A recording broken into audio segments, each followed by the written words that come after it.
మళ్ళీ right, thank you. So నేను మళ్ళీ చెప్పాలి అని చెప్పానంటే సేమ్ అదే చెప్పాలి. అంటే ఇందాక మాస్టర్ చెప్పినట్టు యాక్చువల్లీ నేను ఒకే ఒక ఇన్సిడెంట్ షేర్ చేసుకుందాం అనుకుంటున్నాను. ప్రదీప్ ఈ సినిమా చేస్తున్నప్పుడు లాస్ట్ డే ఆఫ్ షూట్లోని తనకి చిన్న లెగ్ ఇంజురీ అయిందన్నమాట. ఆ ఇంజురీకి తను ఆల్మోస్ట్ ఇప్పటిదాకా సఫర్ అవుతున్నాడు. సఫర్ అవుతూ కూడా ఆ పెయిన్తోని మా డీ షోలు కానీ వేరే షోలు కానీ జనాలు ఎంటర్టైన్ చేస్తున్నాడంటే దాన్ని బట్టి మీకు అర్థం కావాలి తనకి ఎంత డెడికేషన్ ఉంది ఎంటర్టైన్మెంట్ అంటే. అంటే ఆ చాలా అందరికీ తెలిసిన ఫ్యాక్టే ఇది.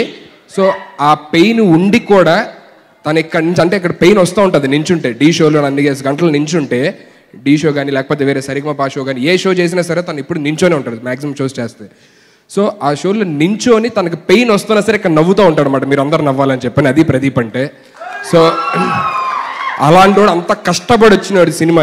ఇప్పుడు ఆఫ్టర్ 2 years తర్వాత ఇప్పుడు రిలీజ్ అవుతుంది. లాక్డౌన్ వల్ల మధ్యలో అవ్వలేదు, అందరికీ తెలిసిందే. నేనైతే దేవుడు దండం పెట్టుకుంటున్నాను, నా సినిమాకు కూడా దండం పెట్టుకోలేదు, కానీ ప్రదీప్ సినిమా దండం పెట్టుకున్నా. హిట్ కొట్టాలి అంతే, ఇది హిట్ అవ్వాలి. సో